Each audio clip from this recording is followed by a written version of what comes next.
The talk of the town. Starting your day off right and left and in between. Mornings on 100.7 FM. WUTQ. 8:15 on the Talk of the Town with Dave, Jay, and Sam. And our next guests are in. It's Courtney and Jeff from the Broadway Theater League with Bullets Over Broadway. Guys, welcome to the show. How are you? I'm great. Thank you. I'm well, thank you. Courtney, you work obviously with these guys all year round on this, and this is the first time we've met before. Is this the first time for you in the new studios here? No, I've been here a few times at the end of our last season.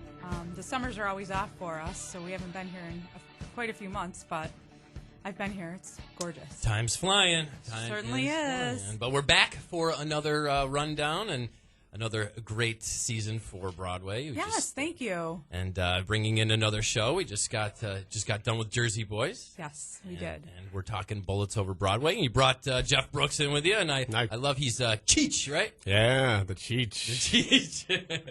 So, Jeff, tell us a little bit about how you got involved, maybe your background, and where you're from. Well, I've been a professional actor for about 15 years now. I got my degree at SUNY Cortland in musical theater, and I moved to New York like a lot of actors do, and I've been nose to the grindstone doing my thing for a long time, and this came through, and this has been a fantastic experience so far, and I can't wait to get it kicked off. Yeah. What other productions have you been in so far?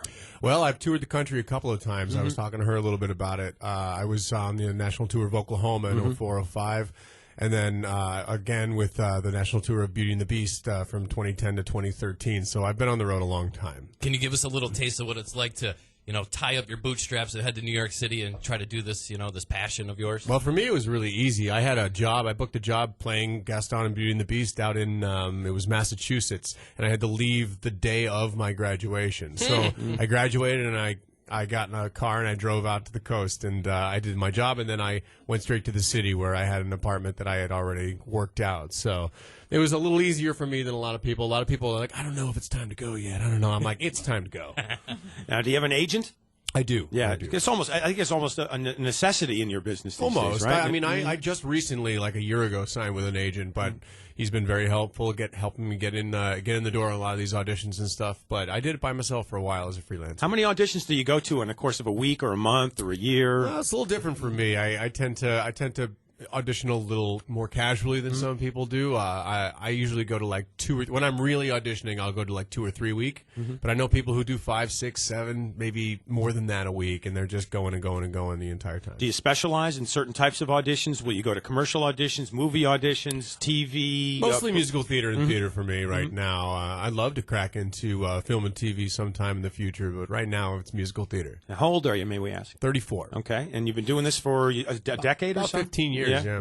Cool. And Courtney, another tech show. This is for Broadway. What does this mean for Broadway, the area, and even actors like Jeff coming in? Well, it's great because it's a huge economic development hit for the area because they come to town, they stay for several weeks, they're eating at our local restaurants. I think Jeff was just saying he Shaking hits up the Triangle Diner downtown. It's his favorite place. It's been closed for 2 days because it's closed on the weekend. So I was like, no.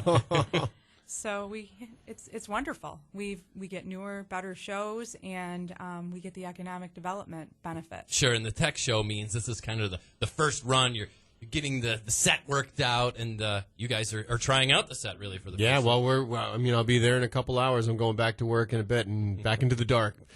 But it's wonderful because we got these sets are the Broadway sets. They've had to streamline them a little bit so that they could fit into our trucks because we don't have a Broadway stage right now. But for the most part, the majority of our sets are the original Broadway sets. What's your day like? If you're working at night, is this difficult for you to get up and do shows like this on the radio at this time of the day? No, not when I know I'm working with people like you.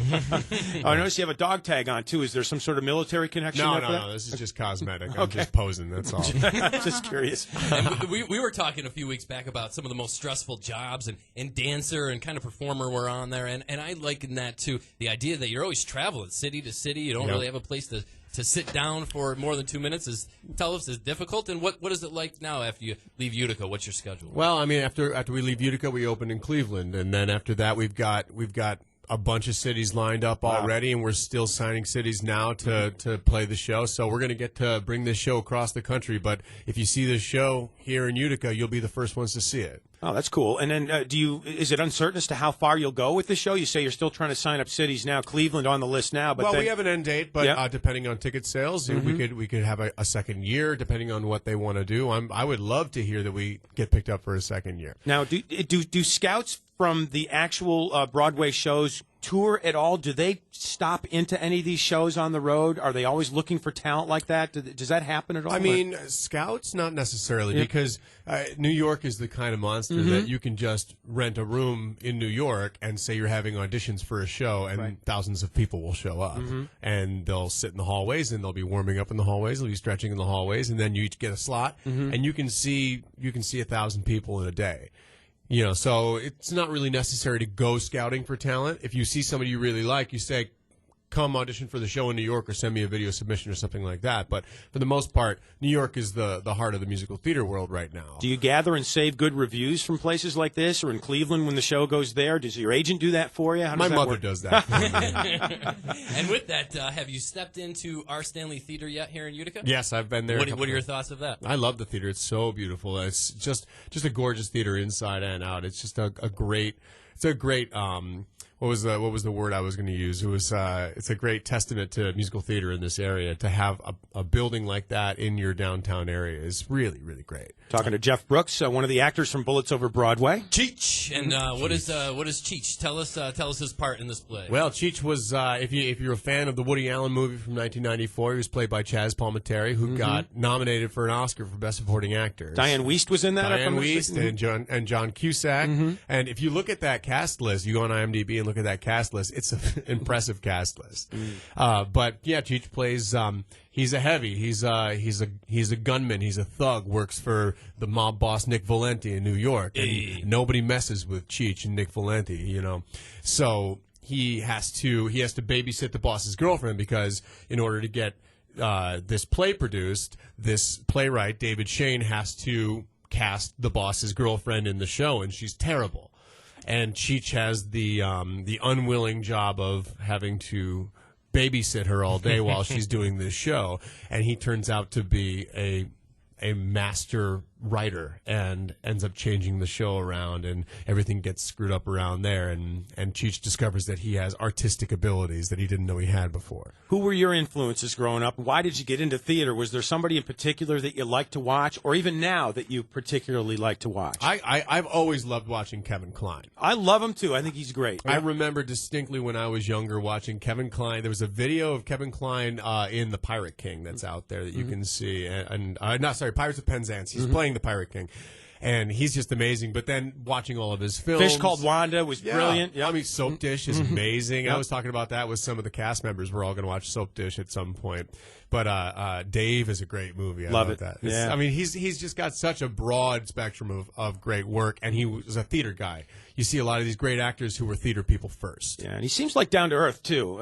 I don't know how you would know that, but he seems like a guy that you would like to hang out with. Well, he's got a likability to him, yeah. It's like even if he isn't, he still comes across like that, and that's why all the people will love to watch him. And sticking kind of with influences, gearing up for a role like this, what is it like? What do you got to do to get into this? The character at role. It's you try to draw the line. Like, I'm still trying to find my right side of the line on this one, where you want him to be tough and you want him to be gravelly, but you want him to be real too. You don't want him to be a comic book character. You don't want to be a caricature. Especially Woody Allen's characters, they're written very true and very real, and they've expressed that. Our creatives have worked with us, and they're like, we want these characters to be very, very, very. Like not a stereotype. Colorful, but not fake. Sure. It's really about basing in reality. Cool. Courtney, how do folks get involved with this if they want to go see it? How long does this run last at the Stanley? It is Thursday and Friday at 7:30, the first and the second, and they can call Broadway Utica at 724-7196 or visit our website, broadwayutica.com. And what's next after this? After this, we have Mamma Mia. Okay. Yes. Very good. All right. Thanks for coming in, guys. Appreciate it. Thank you very much. All right. That's the Bullets Over Broadway show from the Broadway Theater League on the Talk of the Town, 100.7 FM WUTQ.